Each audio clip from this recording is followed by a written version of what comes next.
तो दोस्तों बिहार सरकार राजस्व एवं भूमि सुधार विभाग के द्वारा एक बहुत ही बड़ी अपडेट निकल के सामने आ रही है। इस अपडेट को आपके लिए जान लेना काफी ज्यादा इंपॉर्टेंट है, क्योंकि यदि आप भी दाखिल खारिज के लिए यानी म्यूटेशन के लिए ऑनलाइन अप्लाई करने वाले हो तो म्यूटेशन के ऑनलाइन अप्लाई में तरह तरह का गवर्नमेंट कुछ ही दिनों पे चेंज कर दे रही है। तो फिर से एक नया अपडेट निकल के सामने आ गया है, जिसमें ऑनलाइन अप्लाई करने में गवर्नमेंट ने वेबसाइट में पोर्टल में बहुत बड़ा बदलाव कर दिया है। क्या बदलाव किया गया है इसी के बारे में इस वीडियो में मैं आपको डिटेल में बताने वाला हूं और एक फ्रेश म्यूटेशन ऑनलाइन अप्लाई करके आपको दिखाने वाला हूं। तो दोस्तों इस वीडियो में लास्ट तक बने रहें, क्योंकि आप अगर लास्ट तक इस वीडियो को नहीं देखोगे तो आपको फिर बीच में प्रॉब्लम होगी म्यूटेशन के सभी प्रोसेस को समझने में।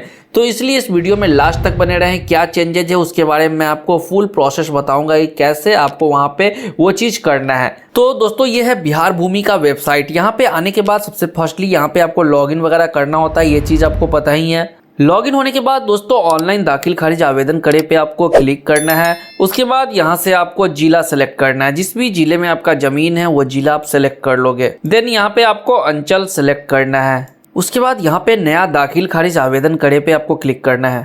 अब दोस्तों यहाँ पे 5 स्टेप्स में ये प्रोसेस कंप्लीट होता है, जिसके बारे में आप लोग को पता ही है। तो सबसे पहले यहाँ पे एप्लीकेंट डिटेल देना होता है, जो भी आवेदन करता होते हैं उनका नाम, उनके पिता का नाम, उन दोनों के बीच का relation, mobile number, email ID और जो प्रेजेंट एड्रेस होता है वो एड्रेस आपको यहाँ पे देना होगा। उसके बाद परमानेंट एड्रेस जो होता है वो यहाँ पे आपको देना होगा, और यदि दोनों सेम हो तो यहाँ पे आपको टिक करके सेव एंड नेक्स्ट पे क्लिक करना है। अब दोस्तों उसके बाद आप सेकेंड स्टेप पे आ जाओगे, जहां पे आपको प्लॉट का डिटेल देना होगा। तो यहीं पे गवर्नमेंट ने इस वेबसाइट में बहुत ही बड़ा बदलाव किया है। तो यहाँ पे आपको मैं बता देता हूँ क्या बदलाव किया है। तो यहाँ पे सेकेंड स्टेप पे आपको सबसे पहले हल्का सेलेक्ट कर लेना है। उसके बाद जमीन का यहाँ पे आपको मौजा सेलेक्ट करना है, जिस भी मौजे में जमीन है। उसके बाद click here to add plot details पे आपको क्लिक करना है। इससे पहले दोस्तों क्या होता था, जमीन का जैसे ही आप हल्का और यहाँ पे मौजा सेलेक्ट करते थे तो नीचे में आपको ऑप्शन आता था जमीन का खाता नंबर डालने के लिए, खेसरा नंबर डालने के लिए। उसके बाद जो जमीन का एरिया होता था, रकबा होता था,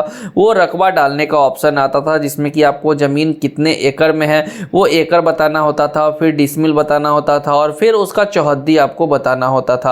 अब दोस्तों यहाँ पे सारा कुछ चेंज कर दिया गया है। अब आपको क्या करना है, पहले हल्का और मौजा सेलेक्ट करने के बाद आपको click here to add plot details पे आपको क्लिक करना है। अब दोस्तों यहाँ पे आपसे पहले जैसे क्वेश्चन कुछ किया जाता था वैसे ही आपसे कुछ क्वेश्चन पूछा जाएगा, जैसे कि क्या विक्रेता स्वयं जमाबंदीदार है। अगर विक्रेता खुद जमाबंदीदार है तो उस केस में आपको क्या करना है, यहाँ पे यस करना है। यस करने के बाद आपके सामने एक ऑप्शन आ जाएगा जहाँ पे विक्रेता का भाग वर्तमान पृष्ठ संख्या अथवा कंप्यूटराइज जमाबंदी संख्या दर्ज करने को आपको कहा जा रहा है। तो यदि आप भाग वर्तमान और पृष्ठ संख्या से सर्च करना चाहते हो तो आपको यहाँ पे क्लिक करना है। यहाँ पे क्लिक करते ही आपके सामने ये दोनों ऑप्शन आ जाएगा, आप देख सकते हो, भाग संख्या और पृष्ठ संख्या का। या फिर आप कंप्यूटराइज जमाबंदी संख्या डाल के सर्च करना चाहते हो तो आपको यहाँ पे क्लिक करके कंप्यूटराइज जमाबंदी संख्या आपको डाल के सर्च करना होगा।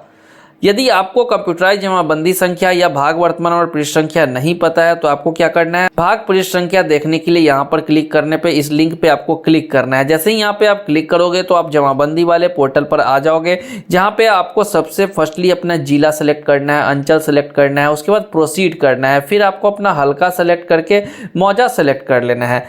अब यहाँ पे आपके सामने ढेर सारा ऑप्शन आ जाएगा। यदि आपको भाग वर्तमान पता है तो भाग वर्तमान और पृष्ठ संख्या से आप सर्च कर सकते हो। यदि रैयत का नाम आप जानते हो तो आपको यहाँ पे रैयत का नाम डाल के सर्च कर लेना है, कैप्चा डाल के। उसके बाद यदि आपको प्लॉट नंबर जमीन का पता है तो आपको प्लॉट नंबर डालना है और यहाँ पे कैप्चा डाल के सर्च कर लेना है। फिर यदि आपके पास खाता नंबर है जमीन का तो यहाँ पे खाता नंबर से भी आप सर्च कर सकते हो, खेसरा नंबर से भी सर्च कर सकते हो, जमाबंदी नंबर से भी सर्च कर सकते हो। यानी कि यहाँ पे बहुत सारा ऑप्शन आपको देखने को मिल जाएगा। आप किसी भी चीज़ से सर्च करके अपना जमाबंदी देख सकते हो। जैसे ही यहाँ पे आप कैप्चा डाल के सर्च करोगे तो नीचे यहाँ पे रैयत का नाम आ जाएगा। जैसे कि रैयत का जो नाम होगा आपको दिख जाएगा, जमीन का खाता नंबर दिख जाएगा, भाग वर्तमान दिख जाएगा, पृष्ठ संख्या दिख जाएगा। उसके बाद कंप्यूटराइज जमाबंदी संख्या जो है वो भी आप यहाँ से देख सकते हो। तो आपको यहाँ पे क्या करना है, भाग वर्तमान और पृष्ठ संख्या यहाँ पे नोट कर लेना है। जैसे कि यहाँ पे भाग वर्तमान और पृष्ठ संख्या है।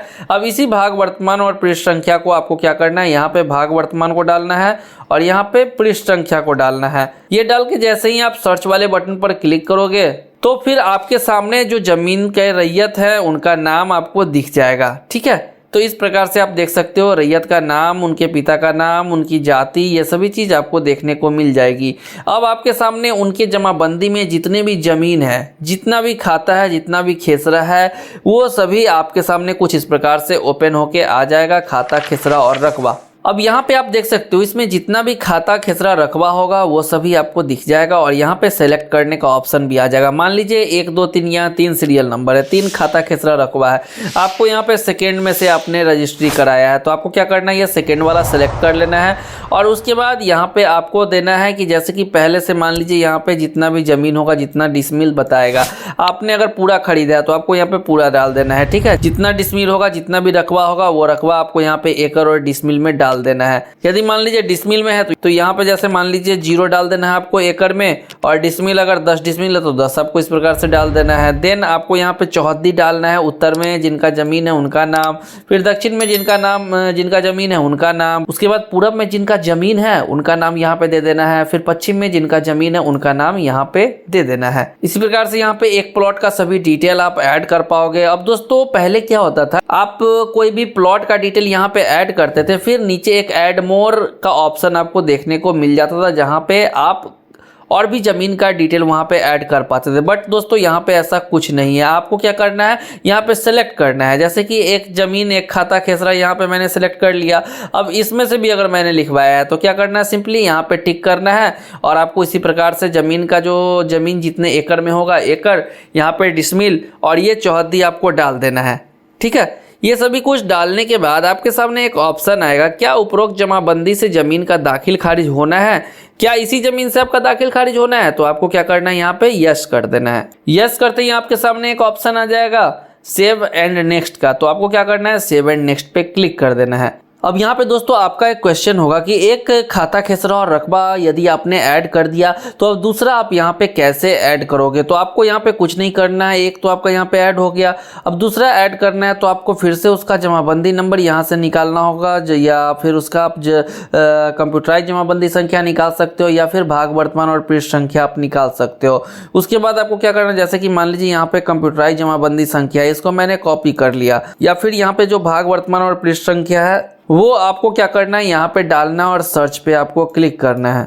जैसे ही आप सर्च करोगे तो यहाँ पे आपके सामने उस भाग वर्तमान और पृष्ठ संख्या में जो भी रैयतधारी होंगे उनका नाम आपको दिख जाएगा और उनके जमाबंदी में जितना भी ज़मीन होगा वो भी आपको यहाँ पे दिख जाएगा, रकबा दिख जाएगा, उसका खाता, खेसरा दिख जाएगा। आपको क्या करना है, सिंपली यहाँ पे फिर से जिस ज़मीन से आपका दाखिल खारिज होना है उसको यहाँ पे सेलेक्ट करना है और उस ज़मीन का आपने जो रजिस्ट्री कराया है एकड़ में एकड़ डालना है, यहाँ पे डिसमिल डालना है, फिर उसका चौहद्दी जो है आपको डाल देना है। उसके बाद फिर से ऑप्शन एक होगा, क्या उपरोक्त जमाबंदी से जमीन का दाखिल खारिज होना है, आपको यस करना है और यहाँ पे ओके कर देना है।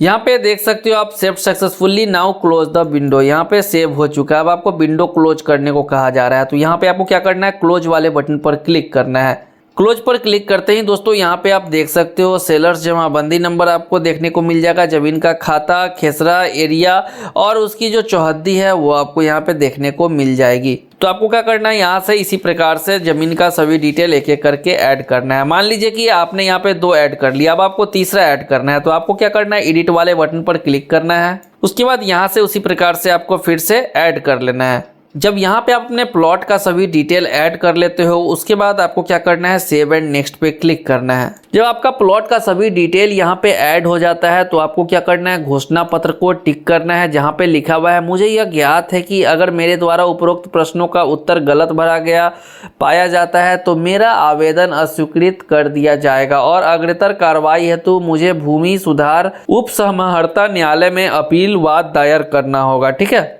अब यहाँ पे आपको घोषणा पत्र पे टिक करके सेव एंड नेक्स्ट पे क्लिक कर देना है, जहाँ पे आपको बायर का डिटेल देना होगा। ठीक है, बायर का डिटेल देने के बाद आपको फिर से सेव एंड नेक्स्ट पे क्लिक करना है। अब दोस्तों आप थर्ड स्टेप पे आ सके हो जहाँ पे बायर का डिटेल देना है आपको। तो जैसे बायर मतलब होता है क्रेता, जमीन जिस भी व्यक्ति ने खरीदा है वो हो गया क्रेता। तो उनका आपको क्या करना है, यहाँ पे नाम देना है, उनके गार्जियन का नाम देना है, रिलेशन देना है दोनों के बीच, फिर जो जाति होगा जाति आपको दर्शाना है। उसके बाद आधार नंबर देके सेव एंड नेक्स्ट पे क्लिक करना है। यदि एक से अधिक व्यक्ति ने जमीन को सेल किया है तो ऐड न्यू रॉ पे क्लिक करके आपको क्या करना है, एक से अधिक व्यक्ति का नाम यहाँ पे दे देना है। फिर आपको सेव एंड नेक्स्ट पे क्लिक करना है। अब दोस्तों इसी प्रकार से आपको सेलर का डिटेल देना है, जिन्होंने भी जमीन को सेल किया है, बेचा है, उनका नेम, उनके पिता का नेम, उन दोनों के बीच में जो गार्जियन है उनका नेम, फिर जो कास्ट होगा, जाति होगा, उसका नेम। उसके बाद यहाँ पे जेंडर हो गया, मोबाइल नंबर हो गया, एड्रेस हो गया। आधार देना जरूरी नहीं है, आप इसे छोड़ सकते हो। सभी डिटेल सही सही भरने के बाद आपको सेव एंड नेक्स्ट पे क्लिक करना है।